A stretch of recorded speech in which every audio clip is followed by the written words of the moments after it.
Welcome to Andrea Lake 101, Secrets of the Apprentice. You guys, we made it. Let's talk season finale of The Apprentice. Now, the season finale of The Apprentice was a two-parter, and I have exactly 45 minutes to record this, so this is also going to be a two-parter. So I am going to talk about what I remember. I remember so little from this that I had to literally just go look up and see if my memory was correct. Thank you, Wikipedia. We were all in the Ponderosa, all of the fired candidates. Now, the season finale task took place the day after Ali and Roxanne had turned on each other viciously. So Sean and Lee were the two people that were left in the finale. And the day that we all went back to the suite out of the Ponderosa, which of course is where we were staying, all of the fired candidates were staying, they took all of us, the production team took all of us to the suite in Trump Tower so that Sean and Lee could choose who would be in the finale task. Now, poor Ellie and Roxanne, I swear, I did not like those ladies, obviously. However, they had viciously turned on Tammy and Tammy got fired, and Tammy was pissed. And then they viciously turned on each other and they both got fired. And let me tell you, the Schadenfreude was real. And it did not look good for them on TV. In general, I wouldn't watch any task that I was not a part of because why would I? When I say like casually, oh, I didn't own a TV, what I mean by that is I didn't own a television for my entire adult life. I did not watch television. I did not see The Apprentice before I was on it, which is insane. That's ludicrous. It's wild. I also would love to take you guys back to 2004, 2005, whenever this was recorded. It aired in 2006, but it recorded considerably earlier than that. I really can't remember. And it was possible to just be completely out of touch. I didn't have a cell phone. I wasn't looking for stuff. iPhone hadn't even come out yet. We didn't have the universe in our hands distracting our attention 100% of the time. We had something that was so much more stationary, just like a TV in people's houses that they would go and stare at that screen. And that felt crazy to me. That felt like such a ridiculous, ludicrous waste of life to me when I was like 19. So I gave away my TVs and sort of never looked back. Sometimes I would go, like when Survivor came out and was a phenomenon, I know I talked about this, we had potlucks, or I think we did that with like the first couple seasons of The Bachelor and The Bachelorette. Just like my friend group would get together at a different person's house at a rotating potluck and watch whatever the thing was. We did this for maybe 3 or 4 seasons of television total. That is the extent of the quantity of TV that I saw in 15 years. And so I actually bought a television specifically so that I could host viewing parties at my house. I bought this huge, massive TV. Back then, those were so expensive. It must have been $2,500 or $3,000 for a really big screen TV. And my brother walked into my house in New Mexico one day and was like, "You don't deserve this." He had watched my house for me when I was gone. He was like watching my dogs or something. And he came up the day after I got back out of town. He's like, "This is mine now. You were never going to use this again." It was this huge, big screen TV. It was so heavy. He's a big guy. And he grabbed it and he carried it out of my house. And he's like, "This is mine now because I'm going to use it." And I was like, fair enough. You are correct. And I never had another TV again. It wasn't truly until the lockdowns that I actually started watching television. So in 2020, it is now 2025. I have been watching television for 5 years. It's so much better now. It's like a movie. Like every different show is like this 12-hour movie. Like the production quality on something like The Walking Dead, like that was not the case when I was watching TV in the 80s and 90s. It was really easy to give up back then. It wasn't very compelling. I also wasn't dialed into social media. Like I know MySpace had already existed. I can't even remember if Facebook existed or not, or if it just baby barely did, because at first Facebook was only available to kids in college. And then it expanded out to the general public. I think that maybe had just happened. Like when people were sending me hate comments or hate mail, I don't even recall where they were going. I think people had to figure out how to actually email me in order to send me something, and most of it was really nice. What was not nice was little comments that people would leave in comment sections places, which I never read because I was like, Mommy's busy. My company increased immediately by 400% in revenue through the course of being on this show. And then told this story in a different episode of getting the gaming rights, the sales rights on all of Blizzard Gaming for their t-shirts, patches, pins, hats, etc. while I was at the live finale that morning of The Apprentice. Like the volume of busy that I was cannot possibly be overstated. I haven't been that busy since. It is only just right now that I am as busy as I was back then because I was building it. Back then, I was building my empire. I was building all of these different companies.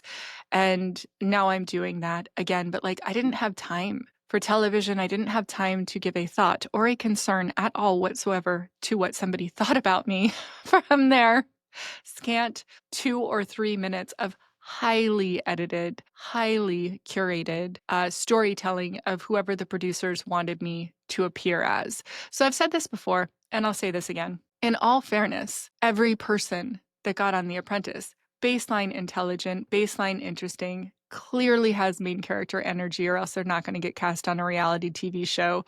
But baseline, these are smart, attractive people. That's who gets cast on a show like The Apprentice. So when I would see people ripping someone apart, oh, such and such is such a shit show and this and that, and they or they failed at this, and who else would you have wanted to get fired for that? And, just like really argumentative, really angry. Well, oh, they really failed. They really fucked up. And I'm like, just to be clear, we had 36 hours to do something that should have taken minimum 2 or 3 weeks to do. There, on any side of any task, not only could you make it look like that team had failed really hard, even if they did a miraculous amount of work in 36 hours, you could show anybody looking like they're lazy. That Boys and Girls Club task where I took a nap on a steel and wood desk for 25 or 35 minutes. That's all that I slept within 24 hours. They could have made it look like I was just ignoring the task. I was just sleeping on the job. XYZ, like fill in the blank of whatever terribleness that it could have made it look like I had done. But you could pick something like that from anyone and sort of manufacture a little story of failure and that they really are a shit show. And around them, or you could make anybody look like a superstar if you just highlighted one little thing that they did. So as the finale is actually airing, as it's starting to air, I have been receiving like all kinds of different mail. I had that stalker that was terrifying. I was traveling a ton. I started dating somebody new who lived in a different city, so I was traveling a lot to go stay with him. He and I were both very wealthy with very large companies, and so we would just meet each other all over the world and date because we didn't live in the same city. And I just had this really exciting, very fun, very good feeling life. And I also was pitching a show to VH1 and MTV and E! Entertainment TV and had several offers coming in for this TV show way fucking back then. I was starting a company called Luxury Wedding Packages because I had found that this wedding package space was crazy. Like the average person way fucking back then at the time was spending $27,000 on their wedding. That's the equivalent of $65,000, $70,000 today. And I literally, legitimately couldn't believe that people who didn't own homes or had student loan debt or whatever were paying that volume of cash for a wedding. Like that seemed insane to me. And also, I was looking into all these pain points of weddings. I've never been married. It was just this fascinating growth space to me. And I was talking about it with some people at Milken, and I got offers for full funding for luxury wedding packages. I was at a table, people are like, how much do you think that'll cost? And I'm like, I don't know, to do it properly, maybe 20 or 25 million, and to really get the marketing going. And I have this person that's going to come on the team. It was like the head of events at Lockheed Martin wanted to quit her job and come over to luxury wedding packages. I had this other fantastic woman who I am still friends with to this day, who was like an assistant to Bill and Melinda Gates, who wanted to come over and do a lot of the organizational aspects and just be our chief. I don't remember if she would have been the chief operations officer or the lead event coordinator. I don't remember who would have been what, but it was this brilliant, brilliant idea for wedding packages. And the TV show is going to follow. us rolling out that business and making it into truly an empire because it was brilliant. It's never been done, and I can't believe it's not been done. It is still a banger idea to this day. You would have 5 choices of everything, 5 price points, pick what your price point is, and then everything else falls within that price point. Of course, there are opportunities to upsell. I was really fighting against that, but that would have been the magic of it. You first choose your wedding colors. Everything else automatically flows in your colors. So you can choose from 5 different choices of invitations, 5 different choices of, rehearsal dinner spaces, 5 different choices of places that it could be, like Kauai, Sedona, Lake Tahoe, San Diego. I forget all the Dana Point, like all the different locational wedding places that we had to choose from.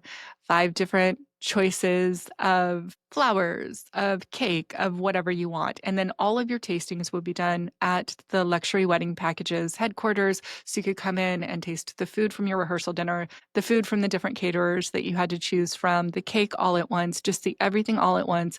And we provided everything except for the clothes and the rings. So you would get your own wedding dress, your own tuxedo, your own rings. Everything else would be managed. You could choose your bridesmaids' dresses. You could choose everything within your price package. And the packages were like, I don't remember, 35, 50, 75, 100, 150. And then we had ultra luxury wedding packages, which were like 250, 500, 750, and $1 million. And it was this very compelling business model that I am working on. But then I got the sales rights on Blizzard Gaming and made a $4 million sale in a phone call and was like, oh, I don't know if I'm going to go do that other company. So all of this is going on in my real actual life as The Apprentice is airing. And I am getting opportunity after opportunity after opportunity rolled out at my doorstep. I start teaching for the Learning Annex.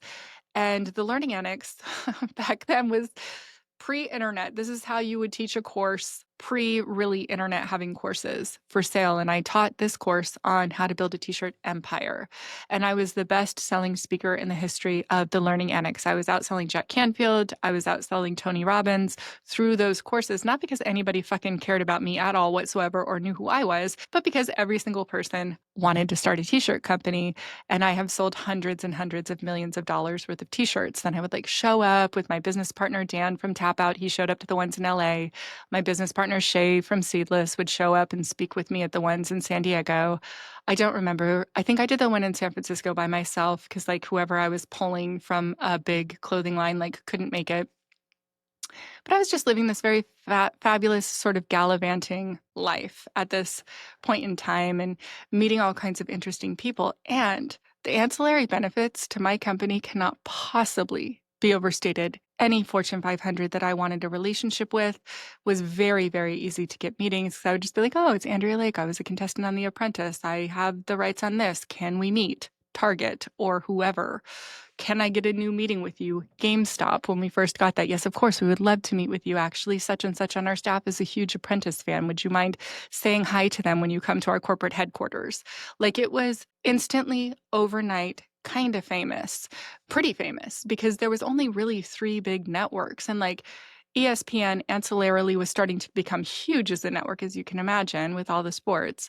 And then, VH1, MTV, all of these other networks, they existed, but there was still only maybe 200 choices. And the dominant majority of the country still was watching a lot of their TV from CBS, NBC, and ABC way the fuck back in 2006. It's a million years ago. So I'm having this very exciting life as the show is actually airing. And there's a portion of the finale that is live, which we are going to get into more on next week's episode. But for this week's episode, let's roll it back to all of us being in the Ponderosa, which is, of course, the holding area where fired contestants are. The day before we go back to get cast on the finale task, Ali and Roxanne turn on each other viciously, and then both get fired. The Schadenfreude is real. But, I don't feel good about anyone really hurting or being devastated or getting a edit that they dislike. And quite frankly, they both came across as competent and very smart and etc. pretty much everybody on my team did. I would say people got a better edit than they deserve more than they got a worse edit than they deserve. That is for real. And even though I was like sort of the villain of the season, it's really hard to paint me as a villain because I just simply am not a malicious person. If I am cold, if I am aloof, if I am held back, you all have listened to this podcast, so you would know all of the reasons that I would come across that way. But that is not untrue to how I was feeling. I was like, get me the fuck out of here. I have such a nice life. Like, why did I come on here with these insane people? Because I was used to having a team, a bunch of people on my team who were cohesive and behaved like a team, who had a common goal to win at whatever it is we're doing. It's the same thing that we have in Sticker Junkie now. And I don't have people on my team who are not team players. And in a competition, in a game show where everybody's just playing a game and they want to win a prize, then everyone is having this very main character energy and are not, in general, not being team players. A lot of them to the point that they didn't even seem to be able to be cohesive enough to say we want to win together. And so when Ali and Roxanne got fired together and it was Sean choosing his team in the end, I went back into the suite with everybody else, and then it was like kind of like a just a little mixer where everybody would talk to Sean and Lee about who they should take in the finale task. And I already knew that Sean was going to want to take Tammy. They had this little like on-air romance. I don't know if I think they actually did really like each other. I don't believe that they ever ended up dating, but who the fuck knows? I don't really know. But they're both like smart, beautiful people. So if you put enough smart, beautiful people in a room, some of them might have a spark. And that was the case, ostensibly the case there. So I knew that Sean would take Tammy on his team. And I just pulled him aside because I knew that he obviously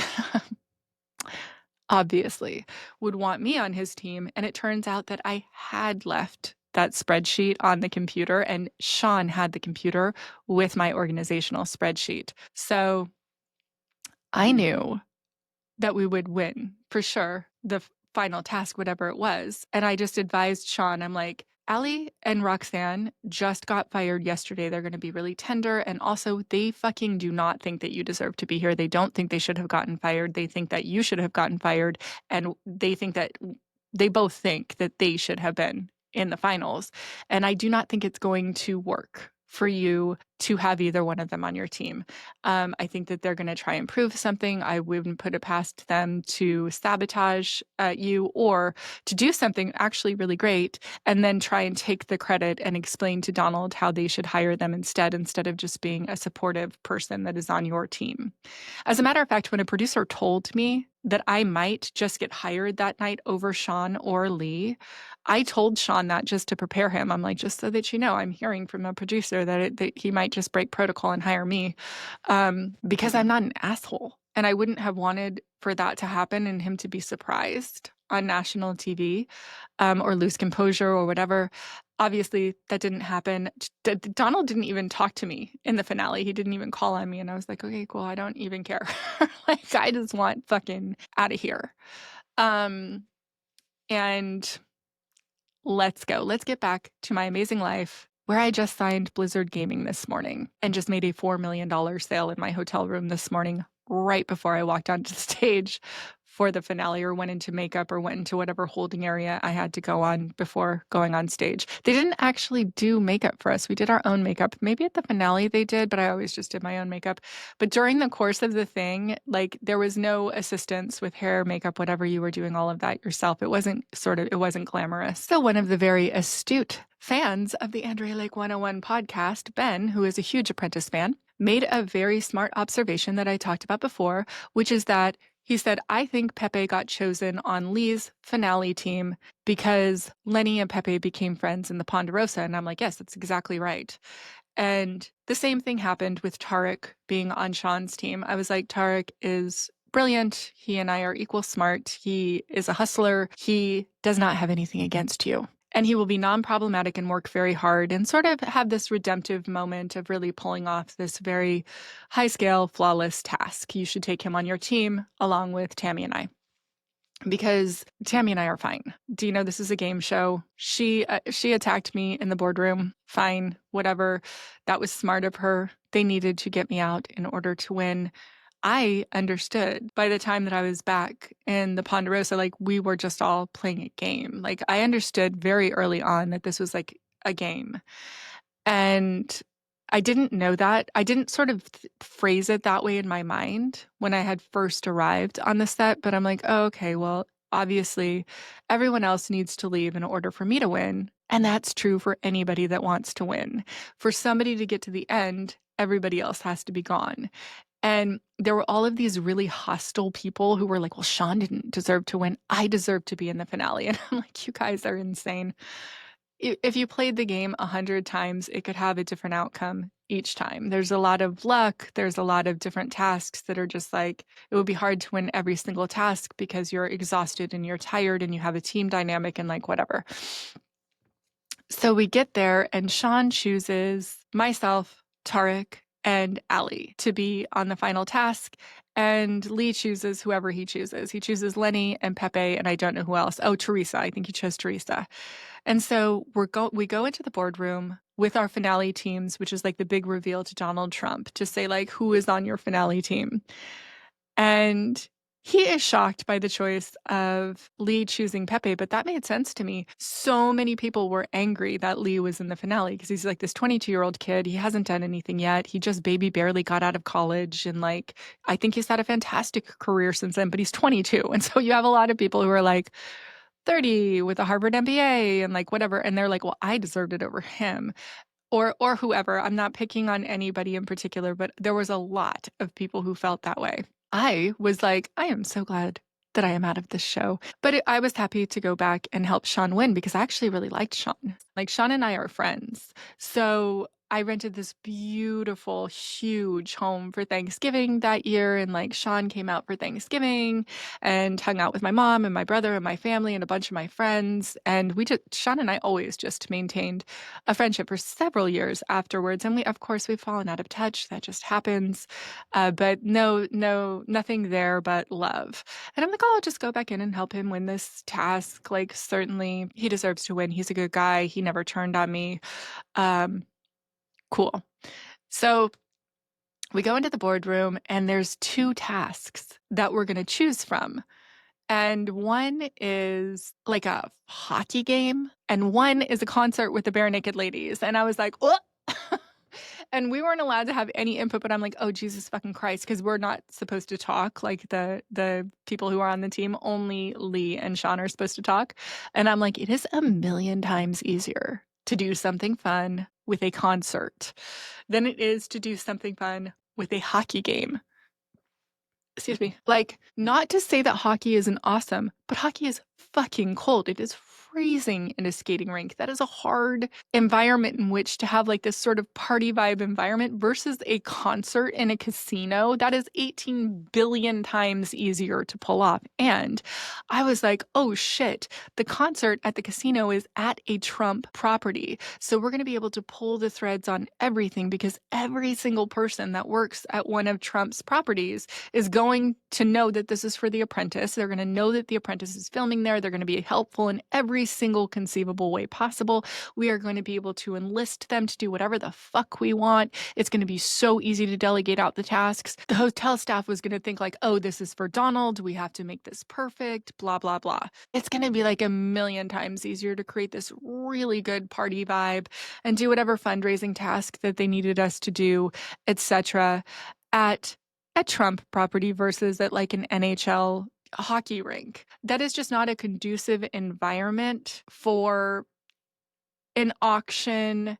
Like, you're not serving everyone cocktails. You're not like in a warm room with a bunch of cool prizes, etc.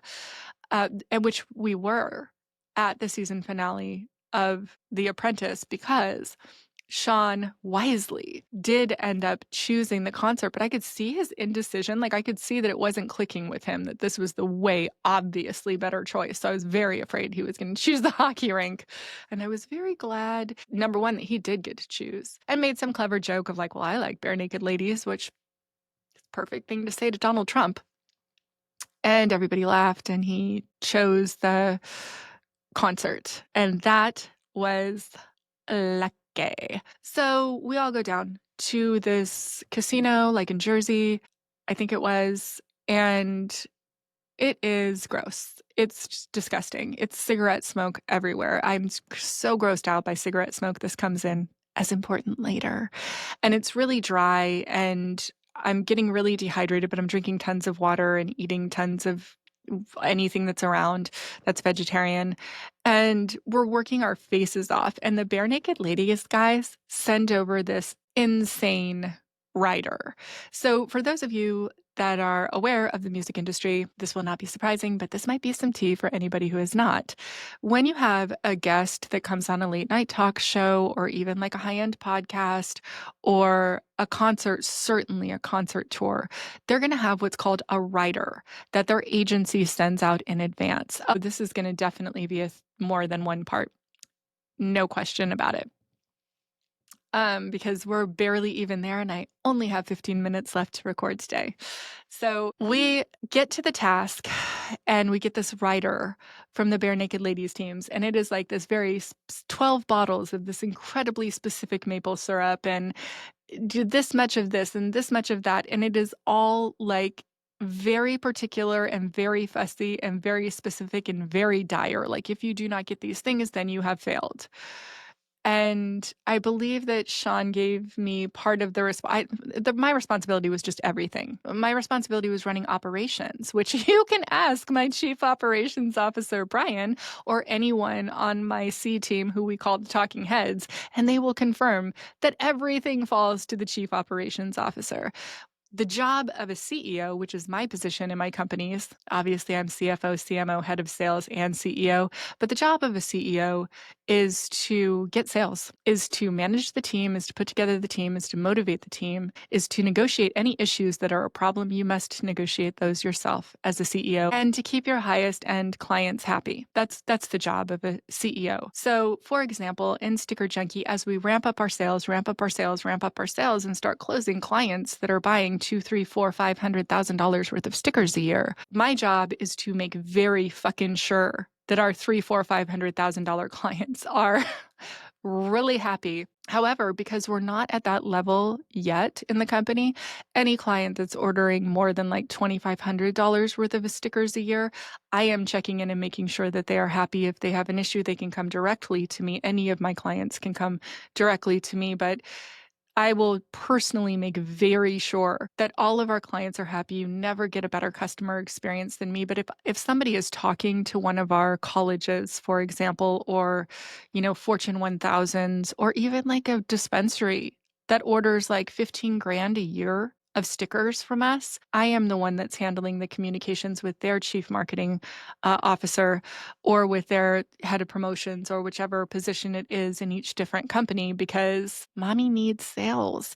And it's so much easier to retain a current client or to get new clients than it is to like win a first time client. That a humongous part of a CEO's position in any task, in any project, in any company, is liaising and keeping those people who are bringing dollars in your door happy. Well, it's no different on a task like this. So Sean is busy making sure Donald is happy, making sure the VIPs that are coming to the concert are happy, making sure that the band is happy. And I am essentially the head of operations who's making sure that everything falls into place. Tammy is assisting closely with Sean, sort of just schmoozing, which is part of the deal. I know that on our show, they made it seem like, on our task, they made it seem like Sean and Tammy were just like out having fun, having this romantic dinner, which sort of kind of was not exactly true, but a little bit true. But they were having that dinner like with the VIPs that were coming to the concert. And that's actually an incredibly important part of business. People do business with people that they like. And so we all understand that. So I'm diving in to this insane writer, and I know that it's a joke. Avi. I started the Winston House. I've for a very, very long time, I've known a lot of people who are quite famous, because I had a big company and we would do different activations. We did like the first early years of the Warped tour with anti-establishment clothing. Sticker Junkie would go do things. And like when a company goes and does a booth somewhere or does an integration with a big concert like Coachella or Warped Tour or whoever it is, called like an activation, that's kind of a new buzzword for just like doing a sort of co-branded sponsorship deal with an event. So in this case, it was like Pontiac was giving a car away or raffling off a car, and it was going to some charity that we were raising money for. And now it would be called a nonprofit. Back then it was called a charity. And I negotiated all this extra stuff. I talked to Quincy Jones and his people and got him to like raffle off lunch at his house. And then there were, getting ahead of myself, but there was this bidding area where we were raffling off stuff that was part of the task. And we're sort of organizing what all the prizes are going to be, all the different things that we can raffle off. I'm convincing people to give prizes for the raffle.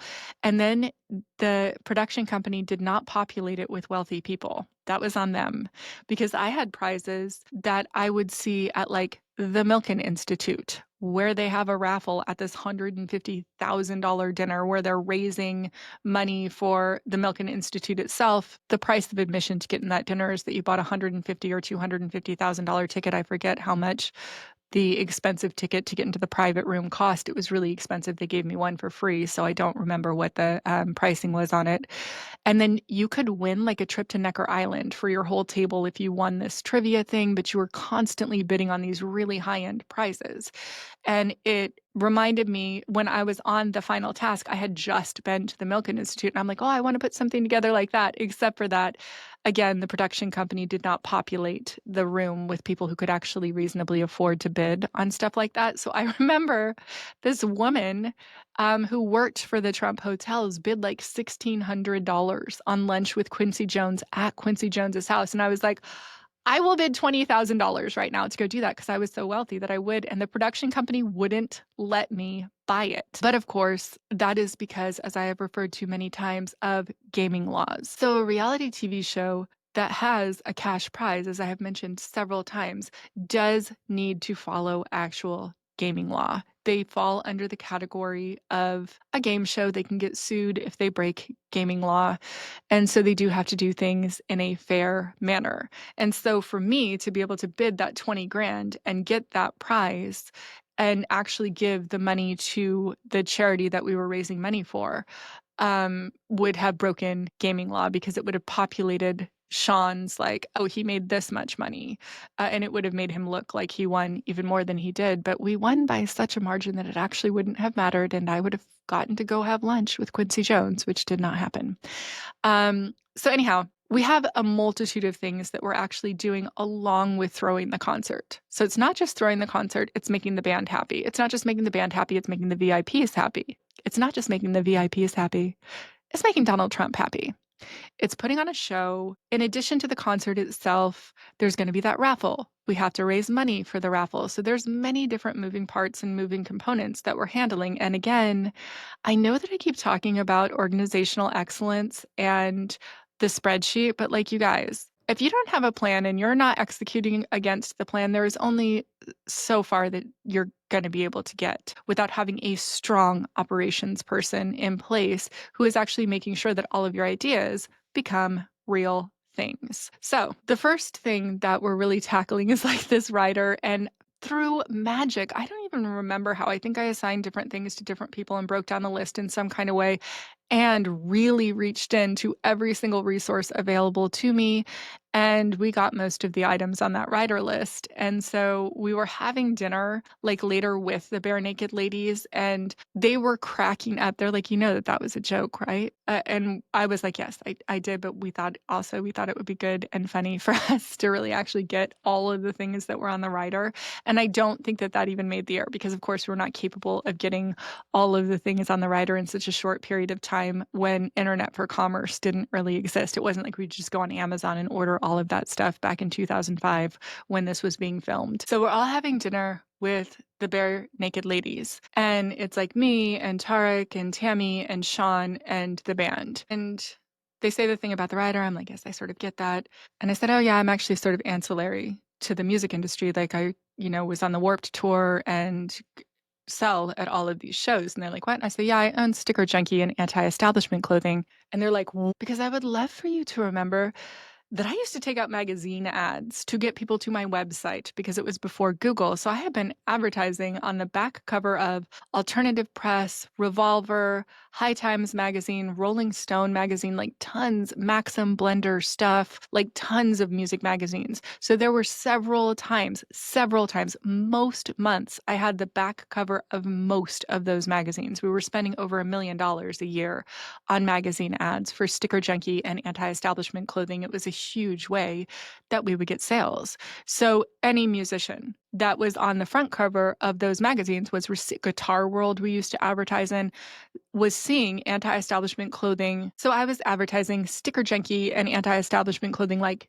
in tandem on the back covers of these magazines. So like 1 month on Revolver, on the back of Revolver, which was sort of like a music magazine back then, it would be anti-establishment. The next month it would be Sticker Junkie, and I would just go back and forth with these full back cover ads on the backs of so many music magazines. And so all musicians virtually in the 90s had heard of anti-establishment clothing and Sticker Junkie because of course they're going to see what's on the back cover of a magazine when they are on the front cover of that magazine. And so the guys were like, what? You own those companies? And I was like, yeah. And they go, you were fired? And I go, yeah, it's wild. You have got to see the season because I was actually accused of poisoning people's food. And they were like, what? And I'm like, so I am getting along with them like peas and carrots because I always get along with my contemporaries, right? Like they were my age, they're Gen X guys, they're funny, they loved anti-establishment clothing, they loved Sticker Junkie, and they're just like blown away that I not only I'm there, but that I got fired. They're like, how the fuck did you get fired? I'm like, good question. So we're totally vibing. The guys are awesome. One of the guys got my number, was texting me for a while, inviting me to shows, got the like fucking show manager, like the only single guy that was on there.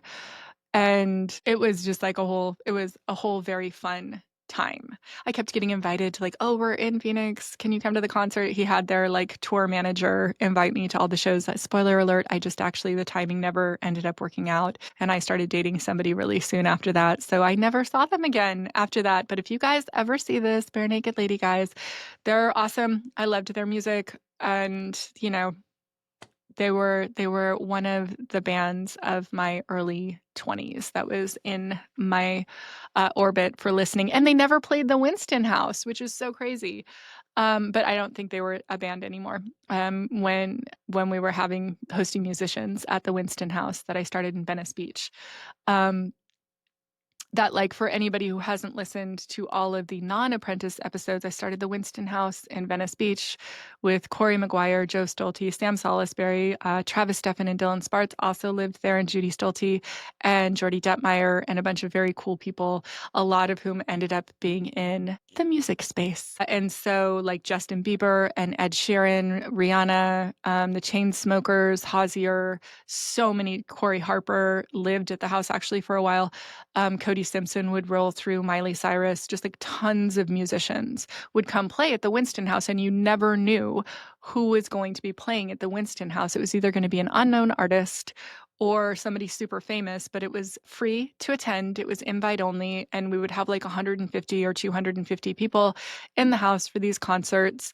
And Billie Eilish played there, like when she was an unknown artist. Like it was just a super, super fun time. That's one of the most fun companies that I ever started, but we didn't see it as a company at the time. As a matter of fact, it wasn't really a company at the time. I started the Winston House as of just a fun place to live, a co-live workspace for a bunch of seasoned serial entrepreneurs, and it sort of morphed into a music house. And then Corey took it over and ended up making it, Corey McGuire ended up making it into a business right after I left the house.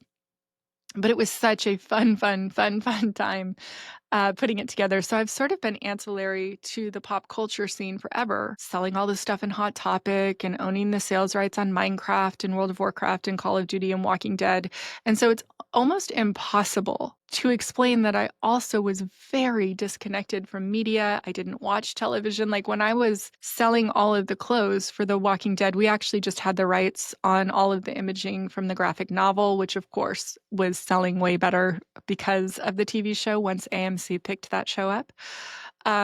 It was crazy to people that I would talk to that they'd be like, what do you mean that you own all these things, but you don't have a gaming computer, you're not a gamer, you don't own a television? And I'm like, if I was a gamer, all I would be doing is playing that game.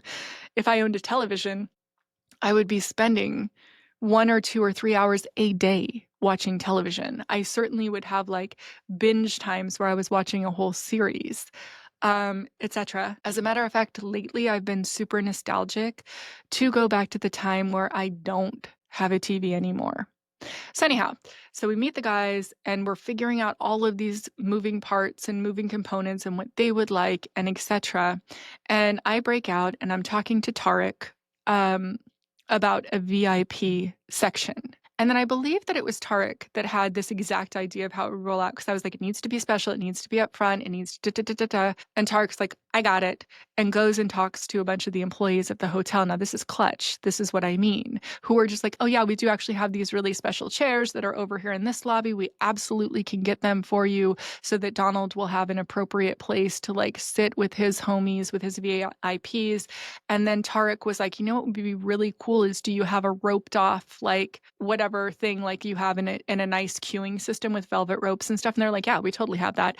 So we made this dope ass section for like Donald and the people from Pontiac and who fucking ever was a VIP there and Sean himself to be. And I got to watch the concert just like for a little bit there, but I was mostly running around and setting up for the raffle to do the stuff with the show and avocado. And not only was the VIP section awesome, it was a huge juxtaposition because I can totally understand where someone who's never done an event or activation before just simply wouldn't think of doing that. Then the VIPs would get there and like maybe they saved them some seats, but there would be nothing special about those seats unless you made certain that there was something special about those seats. So it had like private catering. We made sure that staff with food and with drinks came in to serve them. Donald doesn't drink, so we made sure there was like his favorite, whatever fucking, I don't remember what his favorite, Diet Coke or something, whatever his favorite is, was there. And it was just all very mindfully, very, very well thought out. And all of the high touches were very well thought out because I host a lot of events. And so it's showing us prepping this part. It's showing us put together the VIP section. It's showing us get all of the pieces together, like in this very pretty cohesive, very organized way. And then all of a sudden, I go sleep. I go take a nap. And when I wake up from that nap, I am coughing up blood. No joke, not a lie. That is the cliffhanger that the very first episode of the 2-part episode of the season finale of Apprentice ends on. And because of time constraints today, that is the part where I am going to end this episode because mommy needs to run. I get to go play on vacation next week. So not really vacation. I'm still going to be working while I'm there, but I will be at my home in Sedona recording from there. And I need to go get my eyelashes touched up from Tracy at Routine Beauty in San Diego. I cannot strongly enough recommend her. This is not a paid ad, but if you need your lashes done and you want the best lash artist that I have personally ever found, she was a recommendation to me by my good friend DJ Sarah Haywood. That's where Sarah goes to get her lashes done too. And I saw her super cute lashes with like gold flecks in them one day, and I was like, girl, who you going to? And it is Tracy at Routine Beauty in San Diego. And she is right now accepting new clients. So if you want those, she's pricey, because that is how it is. But she's pricey because she is the best. You can get good, you can get fast, and you can get cheap. And she is really fucking good, and she is incredibly proficient at what she does.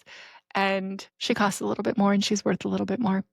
All right, so that's it for me for this episode, leaving you on this cliffhanger with me, coughing up blood and being rushed to the hospital. Oh my word, what could have happened? Spoiler alert, it was 20 years ago. I am still here.